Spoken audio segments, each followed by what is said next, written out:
Sir, sino po sila, sir?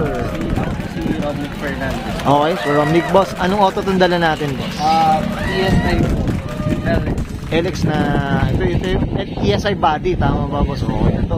Boss Romnick, syempre, anong ano pala to? Anong inspired pala tong boss? Ano ba? Ano, boss? Stance concept. Stance to. Kumbaga ito, ano to? Lowered talaga. Lowered, yan. Okay. Boss Romnick, syempre, very curious sa mga ka-auto muna natin. Paano ka ba nahilig sa pagkakotse muna, boss? Sige po. Dahil po sa papa ko, mahilig po siya sa kotse dati. Po ako din po siya ng kotse dati. Kaya nakuha ko po sa... Oh, pero wala naman kayong shop dati. Wala naman. Kumbaga mahilig lang maggutingting ng auto lang din no? Pero ikaw ngayon, guys, medyo ganun ka rin Marunong mag-DIY no? Destroy it yourself. Tama, Boss Romnick. Siyempre, dito sa Auto Culture, boss, siyempre, kailangan makita natin interior, exterior, tsaka engine bay. Okay na, boss? Okay na, okay. So, tara, check na natin.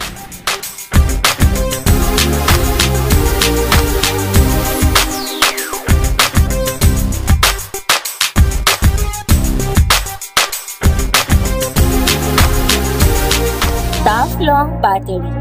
Tough and long. Okay, usapang interior tayo, Boss Romnick. Anong meron dito, boss? Sige po. Ito muna yung manibela natin. Momo deep dish po.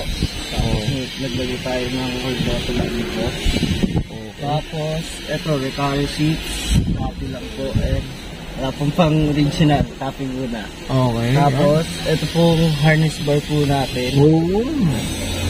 Tapos naglagay po tayo ng Takata seatbelt. Ayan, ito mga ka-auto. Ayan, no? Ito, never tayo nagkaroon ng ganito. Diyos ko, kahit copy man, no? Tama ba, Boss Rom? Ito, ayan, no? Ito, LX to. Kumbaga talagang, ito, napapansin nyo, naka-window riser pa to, eh. Ayan, ito. Ayan. Diyos ko. Ito, boss, matagal na sa'yo to, itong sasakyan na to. Neto lang po siyang October po. Ito lang. So talagang ini-enjoy ka talaga ngayon nagko-kotse, tama ba? Lalo na pagpasok ng Pasko at bagong tao. Diyos ko, sarap naman ng feeling na gano'n. Sana all ganun na kaagad, no? Nakasang Honda na kaagad Di ba? Sana all. Okay. Boss Romnick, okay ka na dito? Wala ka nang napalitan ba? Ano ba? Ay, yung sige, boss. back seats po pala natin, customize na rin po. Ito. Yan, no? Pero gusto ko tong harness ba? Ito, bubulong sa atin ni Boss Romnick yung ano yan. Saan niya nasikwat yan. Okay, Boss Romnick, okay na tayo sa interior. Check naman natin yung labas. Okay lang? So, tara. Okay, usapang exterior tayo sa Romnick. Anong meron dito, boss? Sige po. Naka-mugen chin po tayo. Okay. Tapos, ito, boss, usapang kulay pala, boss. Ito, type yung kulay. Anong kwento na ito, boss? Sige po. Base siya sa spoon, tapos medyo inaluan lang para maiba. Tapos nilagyan po natin ng pristine glitters para pag nailawan siya nag-glitters. Ito may glitters to? Opo, meron po yan. Kumbaga pag nailawan, no, nasisinagan.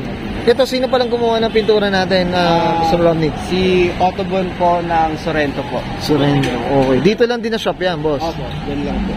Okay, yun pala. Ano, kakaiba tong kulay pala na ito. Ito, ayos yung mga auto, kaya type natin magdilaw. Hopefully, no, pag nakapag-civic tayo ulit mga ka-auto, so sana dilaw na. Para medyo kitang-kita, no? Okay, usapang magsaya, boss. Type ko, anong kwento, boss? Sige po. Nakuha ko siya sa parang swap lang din sa dati kong mags. Okay. Rotogrid Classic. Classic to yun, no? 15x9.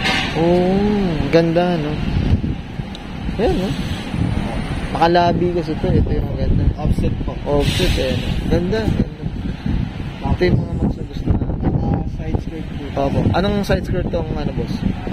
Customize lang po yung side skirt po. Okay. Para ano? Ganda. Yan. Sige, boss, dito. Tapos, rear visor po. Rear visor. Ito tintless to, no? Tama ba, Sir Romnick? Kasi talagang ano, poging-pogi dito si Boss Romnick dito.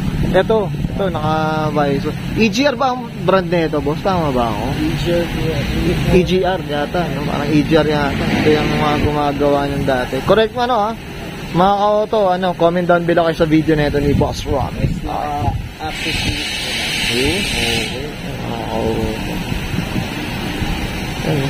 Ito, walang plaka eh, oh. Mukhang pinagtataguan to si Boss Romnick eh, oh. Yan. Ito yung parang EG9 wing, no? Tama ba? EG9 wing.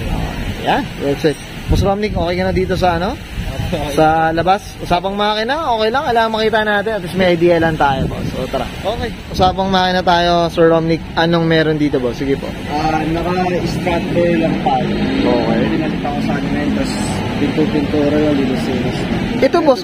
Oh, ito, si Daddy tsaka ikaw. Kung ba pinagtutulungan niya to? Tama ba? Ano ba? Opo. Oo, ikaw lang yung talagang naguguting-ting dito, boss. Ano Minsan po, minsan siya po. Okay, yan ba na? Oh.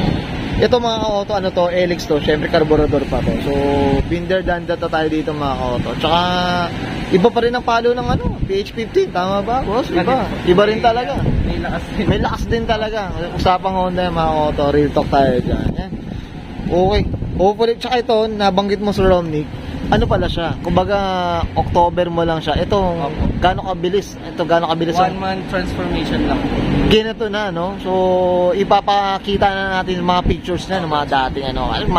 Makita natin yung, ano na, pinagmulan mga kota. Okay, Sir Romnick, okay ka na dito, boss?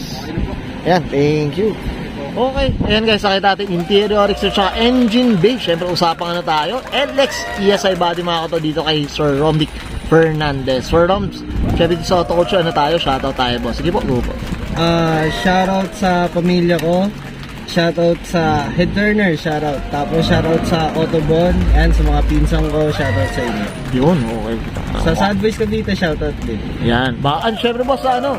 Sa Fitment Lab, boss. Fitment Lab, Boss Lawrence. Yan, okay. Syempre, shoutout tayo sa location din natin. Okay na, Sir Roms? Okay na po. Okay, so guys, this is Brian ka na and Sir Romnick Fernandez Pass ka na 1992 Honda Civic LX. Usapang ESI body, usapang stance, and this is Auto Culture.